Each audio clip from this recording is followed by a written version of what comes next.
आज का हमारा जो टॉपिक रहेगा संज्ञा।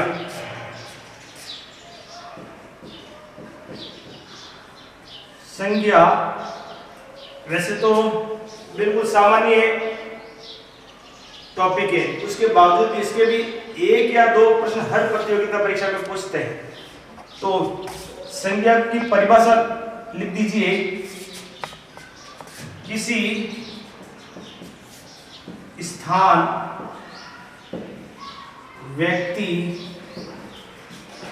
वस्तु, भाव, दशा आदि का बोध कराने वाले शब्दों को संज्ञा कहते हैं। किसी स्थान, व्यक्ति, वस्तु, भाव, दशा आदि का बोध कराने वाले शब्दों को संज्ञा कहते हैं। संज्ञा को हम हिंदी में तीन भागों में बांटते हैं।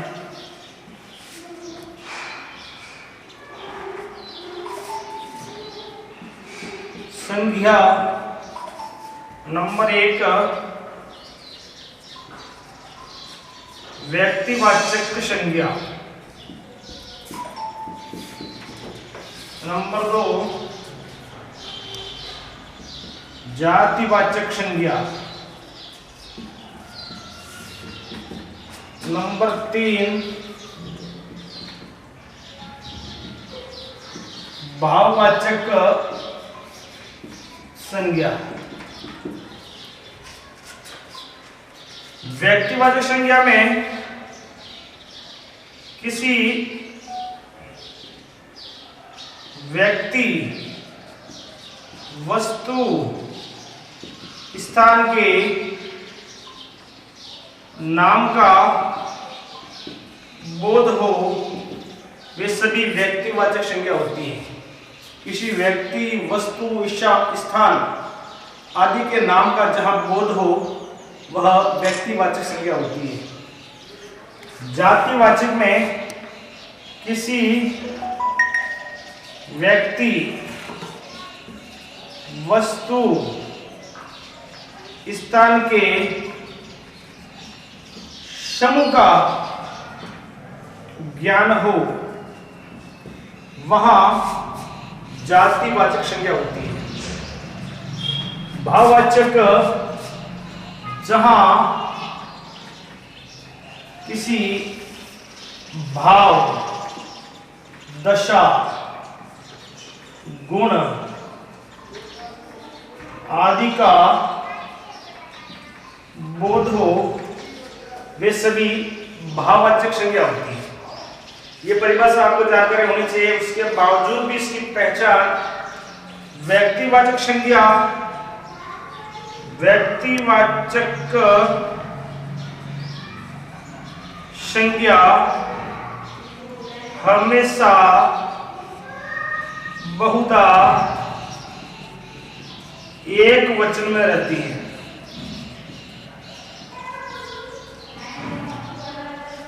व्यक्तिवाचक संज्ञा का बहुवचन हम नहीं बना सकते, तो हमेशा ही एक वचन में रहेगी। उसी प्रकार जातिवाचक संज्ञा,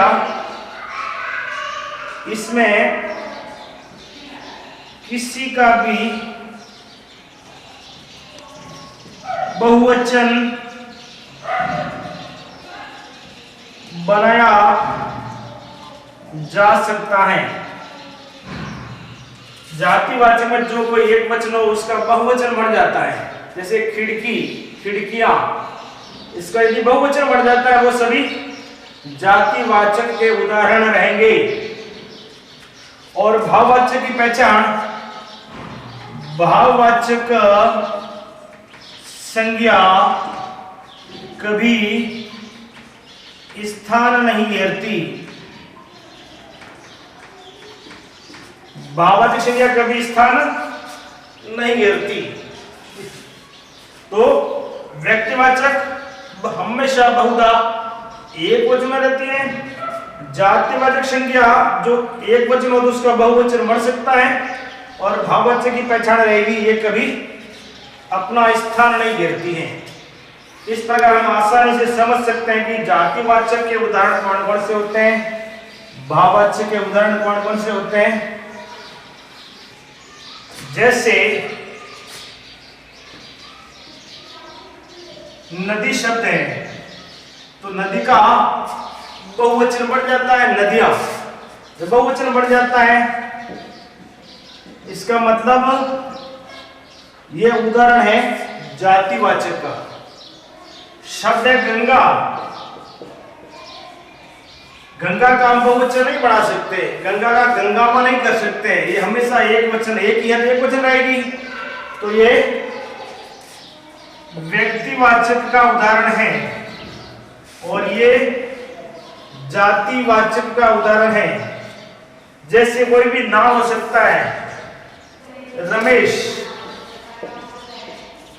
सुरेश, दिनेश, नाम आ गए तो कोई भी नाम, इसका भी हम बहुवचन नहीं कर सकते। सुरेश का सुरेशो नहीं कर सकते, रमेश का रमेशो नहीं कर सकते, दिनेश का दिनेशो नहीं कर सकते। मान लीजिए किसी क्लास में 4 दिनेश बैठे, हम ये नहीं कह सकते दिनेशो खड़े हो, दिनेश को हम दिनेश ही कहेंगे, तो वो हमेशा व्यक्तिवाचक संज्ञा एक वचन में रहती है। इसी प्रकार छात्र, छात्र जो किसी समूह को प्रकट करते हैं, सभा जो किसी समूह को प्रकट करते हैं, दूध जो कोई तरल पदार्थ में आते हैं, तरल पदार्थ, द्रव्यवाचक, जो वे सभी जातिवाचक के उदाहरण रहेंगे। शब्द है मान लीजिए हिमालय, हिमालय का आप हिमालय नहीं कर सकते, हिमालय किस में रहेगा, व्यक्तिवाचक संज्ञा में। और पर्वत, पर्वत का हम पर्वतों कर सकते हैं, बहुवचन बन जाता है, इस कारण यह जातिवाचक का उदाहरण है। उसी प्रकार भाववाचक संज्ञा ये कभी स्थान नहीं घेरती है। जैसे लंबाई,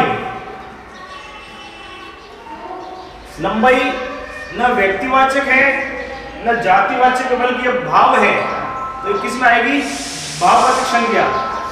मान लीजिए शब्द है लंबा, ये लंबा क्या है, लंबा भाव नहीं है, लंबा विशेषण है। कैसे, विशेषण की परिभाषा क्या होती है, किसी संज्ञा और सर्वनाम की विशेषता बताते हैं उन शब्दों को विशेषण कहते हैं। लंबा विशेषण है, लंबा लड़का, लंबी लड़की, ये किसी संज्ञा के आगे जुड़ता है। जब कभी आप देख लो जो शब्द संज्ञा या सर्वनाम के आगे जुड़ जाते हैं वो सभी विशेषण रहेंगे, उसे आप कभी भी यह कल्पना मत करना कि ये संज्ञा है। जैसे शब्द है गर्म, तो गर्म के आगे जुड़ेगा गर्म चाय, गर्म पानी, गर्म दूध, जुड़ रहा है, इसका मतलब ये खुद ही विशेषण है, क्योंकि विशेषण की परिभाषा होती है संज्ञा व सर्वनाम की विशेषता बताते हैं। अब गर्म को आप भाववाचक लिख देते हो तो गलत हो जाता है, इसका भाववाचक क्या बनेगा, गर्मी। अब गर्मी शब्द को आप किसी शब्द के आगे नहीं जोड़ सकते हो, गर्मी चाय, गर्मी दूध नहीं हो सकता है, तो गर्मी किस में आ जाएगा, भाववाचक संज्ञा हो जाएगी। संज्ञा हमेशा संज्ञा के आगे नहीं जुड़ती है। जैसे शब्द है क्रुद्ध, क्रुद्ध क्या है, विशेषण है, क्रुद्ध व्यक्ति। और क्रोधी, ये भी किसमें आएगा, क्रोधी, इसको भी जोड़ेगा, जुड़ जाएगा हर जगह में, क्रोधी व्यक्ति, लेकिन क्रोध नहीं जुड़ेगा, क्रोध व्यक्ति नहीं हो सकता है, तो क्रोध क्या आ जाएगा, भाव में आ जाएगा, तो ये भाववाचक संज्ञा है। ये शब्द है शर्म, शर्म लड़का, नहीं जुड़ रहा है, नहीं जुड़ रहा, इसका मतलब खुद ही भाव है, खुद ही भाव है। ये होता ना शर्मिला,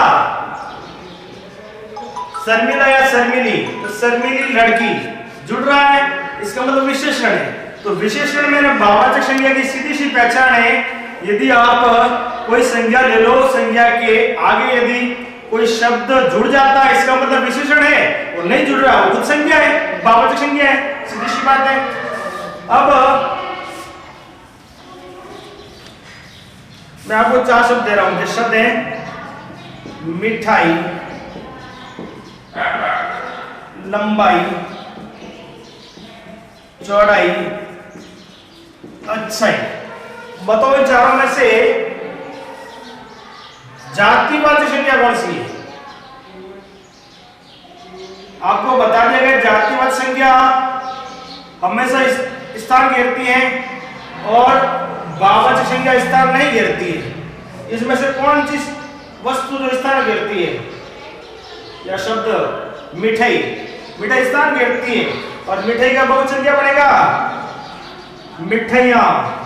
जब बहुवचन बन रहा है इसका मतलब ये जातिवाचक संज्ञा है। लंबाई स्थान नहीं घेरती है, चौड़ाई स्थान नहीं घेरती है, अच्छा स्थान नहीं घेरती है, तो तीनों ही भाववाचक संज्ञा है। अब मिठाई का कौन सा शब्द जो है भाववाचक संज्ञा बनेगी? मिठास। मिठास जो होता है भाववाचक में आएगा, और मिठास का विशेषण मीठा।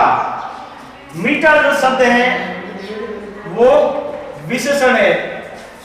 मीठा दूध, मीठी चाय, तो मिठास किसमें आ जाएगा? मिठास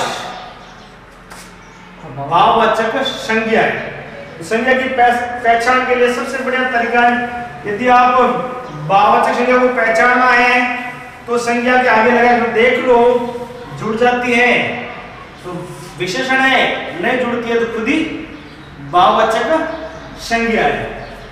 अब मान लीजिए सवाल है, जैसे सवाल आ गया राधा तो घर की लक्ष्मी है। यहां जो लक्ष्मी है ना वो लक्ष्मी के लिए नहीं आया, वो राधा के लिए आया है। इस प्रकार लक्ष्मी शब्द तो है जातिवाचक और राधा है व्यक्तिवाचक संज्ञा। उसी प्रकार आप तो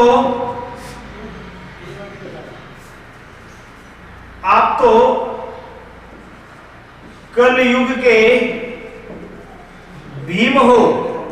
या भीम उस महाभारत के पात्र भीम के लिए नहीं आया है, बल्कि किसी व्यक्ति विशेष के लिए आया, तो ये होगी उसकी जाति होगी।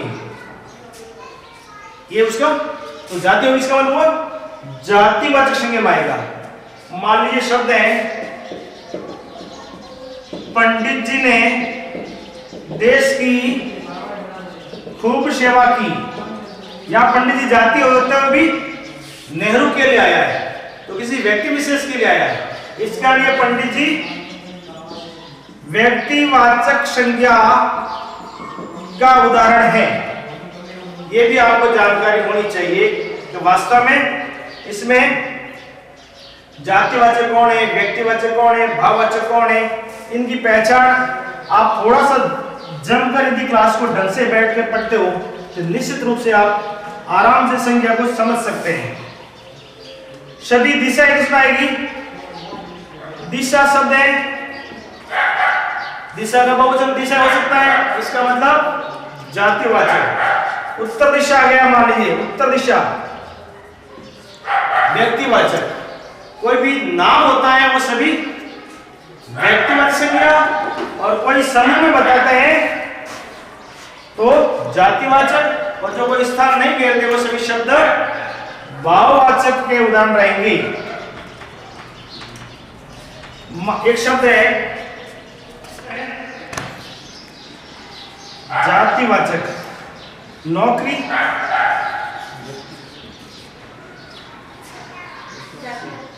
नौकरी भाववाचक है।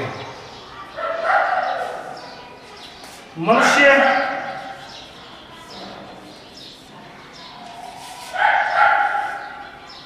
जातिवाचक है। मनुष्यता भाववाचक है। डाकू जातिवाचक है। डकैती भाववाचक है। प्रेम भाववाचक है। निजत्व सर्वनाम से भाववाचक संज्ञा। अपना क्या है? अपना सर्वनाम, अपना से अपनत्व भाववाचक संज्ञा, भाववाचक संज्ञा। सर्वनाम से भाववाचक संज्ञा बनाना, जातिवाचक से भाववाचक संज्ञा बनाना, व्यक्तिवाचक से जैसे नाम है